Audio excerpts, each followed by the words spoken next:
자, 여러분 안녕하세요. 주식비더 머니버디입니다. 어니스트입니다. 많은 분들이 주식을 이 타이밍 매매라고 생각을 하고 하죠. 쉽게 말하면 저점에서 사서 고점에서 판다, 이런 개념인 거예요. 그래서 저점을 잘 봐서 뭐 사고, 뭐 이렇게 좀 어느 정도 올랐을 때 고점일 때 매도해갖고 수익 낸다, 뭐 어렵게 생각하냐. 근데 만약에 내가 저점인 줄 알고 샀는데 떨어진다, 그러면은 떨어지는 상황에서 좀 적당한 때에 팔고, 손절이죠. 일종의 손절을 하고, 얘가 더 떨어졌을 때, 더 저점일 때 다시 산다. 그래서 올라갔을 때 팔면 여기서 손절한 거 만회 가능하지 않냐. 뭘 어렵게 뭘 리밸런싱이란 걸 하며 뭐 비중 컨트롤을 하고 그럽니까? 이렇게 타이밍 매매를 잘 하면 되고, 물렸을 때는 그 안에서 최대한 높은 가격에 기회 봐서 손절한 다음에 이후 하락하면 저점에서 다시 재매수합니다. 근데 만약에 여기서 팔았는데 올라가는 경우도 있잖아요. 그럼 손절만 된 거잖아요. 그럼 이거는 그냥 깨끗하게 포기하거나, 아니면 올라간 다음에 다시 떨어졌을 때 다시 재매수 해가지고 수익 내면 되는 거다. 그러니까 결국에는 우리가 최대한 싸게 사는 것만 집중하면 된다, 그거를 잘 맞추면 된다, 그리고 올라갔을 때 팔면 된다, 이렇게 하는 겁니다 라고 확신해 가지고 말하는 분들도 있고, 그렇게 하면 될 것 같은데요, 어떤가요 어니님 하면서 질문하시는 분들도 꽤 있었거든요. 이 얘기를 좀 오늘 저희가 심도 있게 해보려고 합니다. 제가 생각할 때 개인 투자자들이 가장 매매에서 중요하게 생각하는 두 가지 관점이 다 나온 것 같아요. 타이밍과 가격. 대부분이 이렇게 이야기를 합니다. 타이밍을 맞추기 위해 노력하고, 타이밍이 만약에 잘못됐다라고 하게 되면은 손절하고, 그 다음에 가격적으로 싸게 사서 비싸게 팔려고 노력을 하죠. 맞는 이야기예요. 개론적으로, 원론적으로 들어가도 이 이야기 자체가 틀렸다라고 말하진 못해요. 근데 그러면은 어니스트와 주식 빌드업 채널에서는 왜 이런 이야기는 깊게 안 가르쳐주고 좀 어려운 얘기만 할까요? 이런 생각도 들 거예요. 저는 되게 단순하게 답변 드리게 되면은 이 이야기의 현실성을 넣어보면 될 것 같아요. 모두가 원하는 타이밍, 싼 가격을 기가 막힌 타이밍에 산다, 판다. 여기서부터 현실을 대입해보게 되면은 흘러가는 구조가 나올 것입니다. 그리고 어떤 식으로 매매가 자주 기결되는지 여러분들이 직면하는 상황도 많이 나올 건데 한번 봐보도록 하시죠.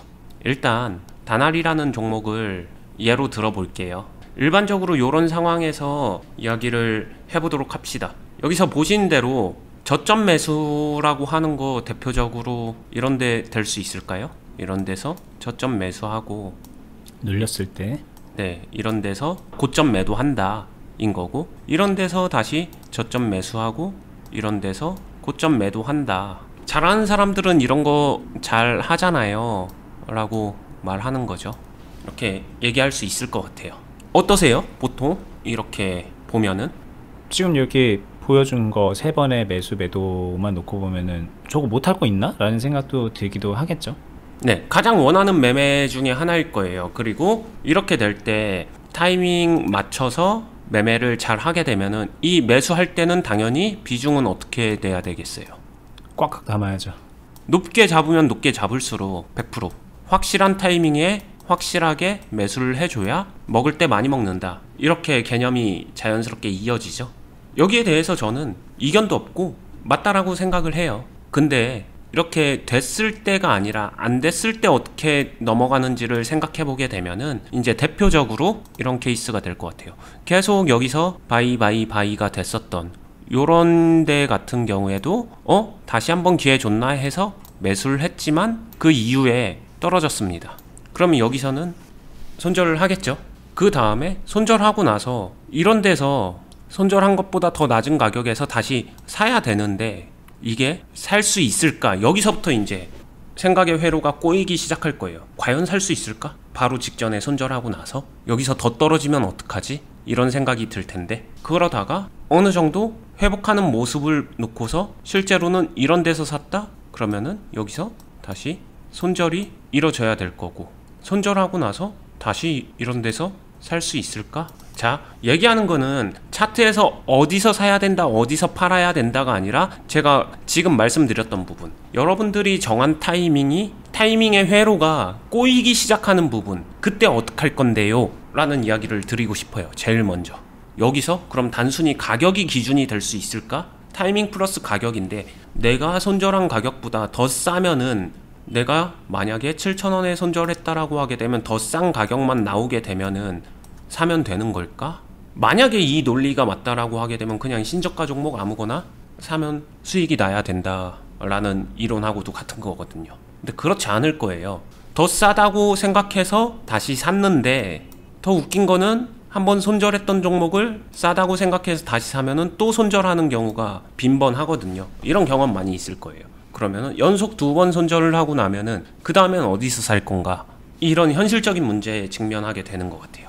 여기서 제가 일단 먼저 답을 드리겠습니다. 개인 투자자가 가장 중요하게 생각하는 두 가지가 타이밍과 가격이라고 했잖아요. 근데 저는 이거를 비중과 가격이 아닌 가치로 바꿔야 된다라고 생각하는 사람입니다. 비중과 가치는 여러분들이 생각하는 타이밍과 가격, 이런 매매, 이상적으로 생각하는 이런 매매를 포함시킬 수가 있어요. 내 매매 안에 이런 장면을 담아낼 수 있습니다. 얼마든지. 더 큰 범위라고 생각하시면 돼요. 하지만 타이밍과 가격만 놓고 봤었을 때는 이런 엇박자 나고 뭔가 내가 타이밍적으로 꼬이기 시작했었을 때 그거를 바로잡기가 너무 힘들어요. 어디서 다시 시작해야 되나요? 언제 다시 사면 되나요? 정말 많이 나오는 질문 중에 하나고요. 이건 클럽에서도 마찬가지예요. 그리고 어디서 팔면 되나요? 이것도 되게 많이 나오는 질문 중에 하나거든요. 타이밍과 가격이 어디서 사면 되나요? 어디서 팔면 되나요?를 절대 알려주지 않습니다. 그리고 여기서 시작해서 물렸을 때 나는 이렇게 하겠다. 최대한 높은 가격에서라도 기회 봐서 손절. 자, 최대한 높은 가격이란 거는 어느 게 도대체 최대한 높은 가격일까요? 그 이후 하락하면 저점에서 다시 재매수. 어느 정도 하락해서 저점에서 다시 재매수할 수 있는데요. 자기가 손절하고 나서 한 3% 더 빠지면, 5% 더 빠지면, 10% 더 빠지면, 아니면 20% 더 빠지면 등등등. 3번, 손절했는데 계속 올라가 버리면 거기서 포기. 이것도 좀 많은 생각을 하게 해주죠.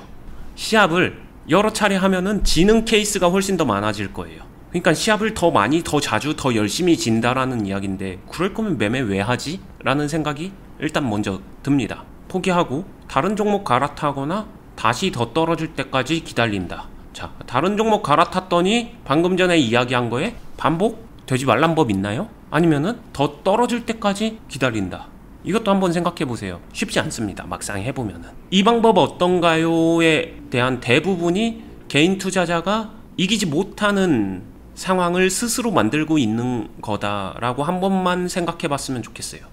자, 일단 여기서 잠깐 정리도 할 겸 말씀드리면, 원희님이 이제 중간에 클럽에서도 한다 뭐 이런 얘기를 하셨는데, 저희가 하고 있는 유튜브 말고 투자 클럽이 있습니다. 영상 하단 부분에 설명란에 링크를 항상 걸어 놓는데요. 그 링크를 타고 들어가 보시면은 네이버에 있는 주식 비드업 공유 카페라는 또 저희가 운영하는 카페가 있어요. 그럼 거기에서 공지되어 있는 글을 통해서 클럽이 어떤 건지, 어떻게 가입하는지 확인이 가능하시고요. 뭐 잘 모르시겠으면은 상담 신청 남겨주시면은 상담도 한번 받아보실 수가 있습니다. 원희님의 직속 제자가 돼서 매매 그대로 따라하면서 이 비중과 가치를 조합해서 조정해서 매매를 합리적으로 굉장히 가능성 높게 하는 주식을 배울 수가 있거든요. 그 방법도 있으니까 확인해 보시면 좋을 것 같고요. 오늘 이제 주제는 결국은 그거 같습니다. 많은 분들이 가격적인 거를 굉장히 중요하게 보잖아요. 싸게 사서 비싸게 판다. 근데 그러려면 타이밍을 맞춰야 된다. 이렇게 이어지는 거고요. 근데 이게 항상 맞을 수는 없다. 우리도 안다. 틀리는 경우에 어떡하냐? 그럼 일종의 손절을 잘 해야 된다. 손절을 잘하는 거를 제가 이제 하나의 예로 해놓은 건데, 이렇게 떨어지고 있을 때 그냥 손절, 이게 아니라 뭐 조금이라도 높은 가격에 손절, 이런 식으로 생각을 한다. 여기서 샀으면 여기 아래잖아요. 여기서 손절한다. 그럼 떨어졌을 때 여기서 다시 사면은 어떻게 해갖고 수익 날 수 있지 않나, 이런 걸 트라이를 할 겁니다 라고 말씀을 많이들 하시고, 지금도 요 프로세스로 주식을 열심히 하는 분들이 되게 많을 거예요. 거의 대부분 그렇단 말이죠. 근데 아시잖아요. 대부분 이렇게 해서 실패한다. 90% 이상은 주식시장에서 돈을 잃고 있다. 왜 그럴까? 이렇게 하기 때문이다 라는 저는 그렇게 생각을 하거든요. 그럼 이게 아니라 이게 이제 왜 안 되는지는 하나하나 조목조목 따져보면은 누구라도 알 수 있는 거예요. 근데 나는 아니겠지라는 생각에 하고 있다는 게 그게 문제거든요. 일단 제가 볼 때는 나는 아니겠지라는 생각은 좀 버려야 됩니다. 주식하려고 그러면. 나도 똑같은 사람이다. 똑같은 사람으로서 되는 방식을 찾아가야 된다. 되는 방법대로 해야 된다. 뭐 여기에 좀 더 가까울 텐데, 그걸로 비중과 가치를 말씀하셨거든요. 네. 그럼 이제 궁금한 건 그거잖아요. 알겠다. 알겠다고 칩시다. 그럼 비중하고 가치가 뭘 말하는 겁니까? 라고 이제 이렇게 물어볼 수 있잖아요. 네. 비중하고 가치에 대해서 말씀을 드려볼게요. 아까 전에 이야기한 대로 여러분들은 여기서 스무스하게 매매를 하고 여기서부터 이제 타이밍이 엇갈리기 시작한 거예요. 대표적으로 엇갈리는 케이스는 이런 데서 샀는데 여기서 손절을 했습니다. 손절하고 나서 뭐 이런 데서 샀어야 되는데 이 가격을 주지 않았으니까 못 사고 그 다음에는 다 놓쳐버리는 이런 상황으로 꼬이게 되는데, 여기서 비중과 가치적으로 접근을 해본다면 이렇게 될 것 같아요. 사고 팔고 이 부분에서 비중의 개념만 넣게 되면요, 여러분들은 살 때 무조건 한 번에 많이 사는 게 타이밍 매매에선 중요하다라고 생각을 하는데, 실제로는 그렇지 않아요. 이 많은 비중을 한 번에 사는 게 생각보다 타이밍이 꼬였을 때 그 다음 후속 행위를 아무것도 할 수 없게 만듭니다. 손절밖에 할 수 없게 만들어요. 근데 여기서 만약에 비중만 조금 나눴으면, 그러면 여기서 비중 다 사서 사고 손절이 아니라 여기서 사고 여기서 사고 여기서 사는 이런 분할 매수를 할 수 있는 정도만 만들었으면은 여러분들이 말하는 이 타이밍적으로 매도할 수 있는 타이밍이 더 유리한 타이밍으로 쉽게 바뀌잖아요. 여러분들은 한 번에 사고 한 번에 판다, 이거를 비중을 생각한다는 거는 최대한 여러 번에 나눠서 사고 여러 번에 나눠서 팔아라, 이렇게만 바꿔줘도 훨씬 더 좋아진다라는 거고요. 이게 비중이라는 개념이 들어가게 되면은 해결된다. 근데 이렇게 얘기를 들으면 또 너무 쉽게 느껴지긴 하거든요. 계속 뭔가 좀 여러 번 나눠서 사면 되니까. 말하는 여기서도 B 뭐 하다 보면 계속 사다 보면 언젠가는 이제 올라가는 상황에서 수익 실현할 수 있게 되는 그런 것 같기도 하거든요. 그럼 이렇게 되면 쉬워 보이는데 또 너무 쉬워 보이니까 또 약간 의구심이 드는 거예요. 클럽이란 것도 하신다고 들었는데 뭐 굳이 클럽에 들어가야 되나? 그냥 뭐 나눠서 사다가 나눠서 팔면 되는 거잖아. 또 이렇게 생각이 들거든요. 그래서 뭔가 주식을 우리가 더 배울 게 있냐, 이런 측면에서 봤을 때는 좀 너무 초급의 기초적인 거를 배운 느낌이라서 여전히 목이 마른 것 같거든요. 그리고 나눠서 사다 보면은, 나눠서 팔다 보면 이런 거는 다 놓칠 것 같기도 하고, 나눠 사다가 뭐 B 했는데 조금 샀는데 팍 올라가 버려가지고 이만큼 다 놓치면 이것도 너무 속쓰린 거잖아요. 네. 우리를 너무 유치원생 취급하는 거 아닙니까? 이런 느낌이 또 들 것 같아요. 여기서 가치가 들어가요. 제가 아까 비중과 가치라고 했잖아요. 제가 말하는 가치는 여러분들 가치 투자할 때 회계학적 그런 가치를 말씀드리는 게 아니라, 조금 직접적으로 말씀드리면 비중적 가치라고 한번 생각하시면 좋을 것 같아요.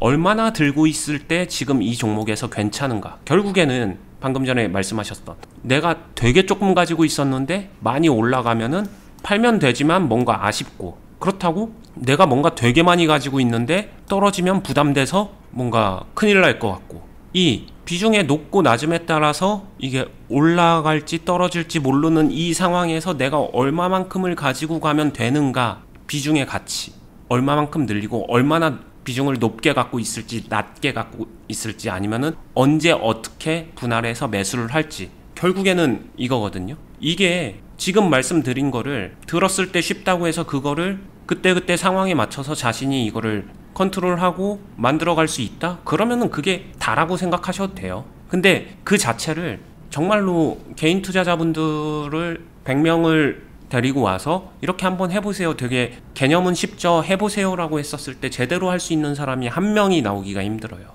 너무 동의합니다. 그러니까 이게 약간 가치라는 말씀을 하셔서 부연 설명을 좀 하면, 뭐 예를 들면 그냥 이 지점에서 내가 사느냐 파느냐, 얼마나 사느냐 얼마나 파느냐, 이런 고민을 할 때 이 상황에 대한 가치 판단이 돼야 되는 거잖아요. 내가 보유하고 있는 비중에 덧붙여서 어느 정도를 살 만큼의 가치가 있는 상황인가, 어느 정도를 팔 만큼의 뭐 그런 가치가 있는 상황인가, 뭐 이런 거를 시시때때로 계속 다 판단하고 그에 맞춰서 행동을 해줘야 되는 거거든요. 근데 이거를 잘 못하면은 엇박자가 나는 거니까, 쉽게 말해서.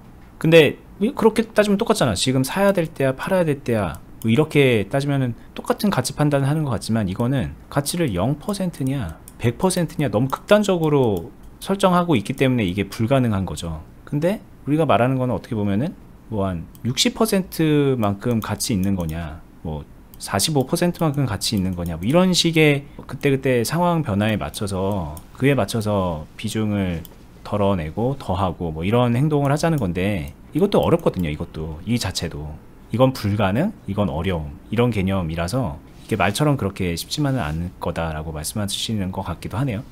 굉장히 흡사한 비유라고 생각하고요. 많은 분들이 되게 단조롭게 생각할 때 음식 맛이라고 생각하면 될 것 같아요. 매워 안 매워 이렇게 양극단으로 생각할 수도 있지만 맵다면은 얼마나 매운데 정말 너무너무너무너무 매워? 적당히 매워? 맛있게 매워? 표현하는 방법도 가지각색이잖아요. 주식 투자도 여러분이 생각하는 타이밍적 자리도 비슷할 거예요. 어느 정도 얼마나 괜찮은 건대로 들어가게 되면은 너무나도 다양해진다라는 얘기인 것 같습니다. 그래서 극단적으로 사 안 사로만 나누기에는 당연히 저건 불가능할 수밖에 없는 거다라고 표현을 드리는 것 같아요. 네. 그리고 이제 뭐 아까 제가 물어본 거지만 클럽에 와서 주식을 배우고 익힌다 뭐 그런 개념이 이 판단을 더 센스 있게 더 원활하게 더 입체적인 방향으로 바라보면서 판단할 수 있게끔 스스로를 훈련하는 그런 과정이라고 저는 그렇게 생각이 들거든요. 물론 혼자도 할 수 있어요. 혼자서도 이런 매매를 쭉 하고 다른 종목으로도 쭉 하고 오랜 기간 하면서 이 감각을 기르고 판단력을 기르는 게 가능은 한데 많은 분들이 애초에 이렇게 하려는 생각도 못 하고 있고 왜냐면 이걸 잘해야 된다고 생각하니까 대부분 그래서 여기다가 자신의 시간과 노력과 돈을 쓰고 있어서 문제인 거고 아 이건가? 라고 이제 생각을 하면은 그때 이미 막 5년 막 10년 이렇게 지나가 있는 거고 저희한테 이건 줄 이제 들었잖아요. 그래 나도 이걸 해야지 라고 생각해서 이걸 하잖아요. 근데 자기도 모르게 여기를 보고 있는 거예요. 계속 자기는 이게 저희가 말하는 거는 그게 아닌데 아 이게 이걸 말하는 거구나 라고 생각해서 또 엉뚱하게 또 시간을 쓰기도 하고 그래서 이제 주식이 혼자 하기가 참 어려워지는 그런 측면도 있긴 있거든요. 만약에 나는 뭐 스승이고 뭐고 필요 없다 나 혼자 할 거다 라고 생각한다면은 적어도 이거만큼은 정확하게 구분해낼 수 있어야 되는 것 같고 이 영역에 있는 것들을 요소 잘 모아서 본인의 무기로 삼아야 되는 거다라는 생각이 듭니다. 결국에는 궁극적으로 1년에 이런 어떤 매매를 했었을 때 여러분들이 모두가 원하는 거는 여기서도 언제 어떻게 매매를 할 것이냐 라고 볼 수 있는데 가격적 관점만을 고집한다 싸게 사서 비싸게 파는 것만을 고집한다 라고 하게 되면은 근데 개인 투자자분들 대부분은 굉장히 빠르고 급등하는 종목들을 좋아하잖아요. 그러면은 이런 종목들 이런 매매 거의 못한다고 보시면 돼요. 왜냐? 여기서 뭐 어찌저찌 해서 팔았다? 팔았어요. 하락할 때만 타이밍이 꼬이냐? 상승할 때도 꼬입니다. 상승할 때 팔았다. 그 다음에 다시 어떻게 살 건데 내가 판 가격보다 높아 있는데 다시 어떻게 살 건데 타이밍 꼬였죠? 그 다음에 할 수 있는 거 없어지죠. 이런 매매가 반복되면은 그래서 수익 날 때 조금 나고 손실 볼 때는 크게 나고 그냥 그러다 보니까 계좌는 계속해서 마이너스를 지향하면서 가고 있는 거죠. 마이너스를 피하려고 한 행동인데 계좌는 마이너스를 위에 가고 있다. 이거는 진짜로 진지하게 생각해 볼 만한 요소가 있다는 거죠. 이게 그리고 또 여기서 놓쳤잖아요. 그러면 이게 아쉽죠. 굉장히 아쉽죠. 그래서 이렇게 눌렸을 때 아까 앞에 이런 케이스처럼 이때 뭐 먹었던 경험이 있다면은 여기서 또 사겠죠. 그래서 또 다시 먹고 뭐 이럴 수도 있지만 대부분은 또 이렇게 되는 거죠. 또 그러면서 손절 이런 경험들을 하게 돼서 여기 앞에서 했었던 그 엇박자의 경험을 뒤이어서 또 하게 된다. 중간중간에 먹는 거 잠깐이 계속 본인에게 치명적인 도구로 작용한다라는 그런 상황인 거예요. 네. 네, 일단 여기 이걸 벗어나야 돼요. 근데 이거를 되게 쉽게 얘기하자 그러면 아 이런 건 사지 마세요. 뭐 이렇게 뭐 급등한 종목은 사면 안 되죠. 그래서 눌림목 이런 위험한 자리에서 눌림목 하는 거 아니에요. 이렇게 저점일 때만 사세요. 뭐 이렇게 쉽게 얘기가 또 돼버리는데 뭐 물론 이제 확률적으로는 이게 오히려 더 낫다고 봅니다. 뭐 이런 데서 괜히 사는 것보다 당연히 이제 밑에 있을 때 사면 좋죠. 근데 이거마저도 더 안 되는 케이스가 나오고 그리고 이렇게 횡보하게 되는 게 막 몇 달 동안 이어지면은 그럼 그건 과연 뭐 좋은 건가? 잘하는 건가? 이런 걸 또 고민해 봐야 되는 거잖아요. 그래서 그렇게 쉽게 답을 내려고 하는 것부터가 본인의 주식을 좀 되게 외다리로 만들어 놓는 거다라는 말씀을 드리는 거고 좀 온전한 신체 상태로 온전한 능력치를 가지고 주식을 하는 그런 거를 이제 언니님은 비중과 가치로 이렇게 표현해서 설명을 해주신 거니까 오늘 저희 얘기가 좀 많이 도움이 됐으면 하는 바람이 좀 있습니다.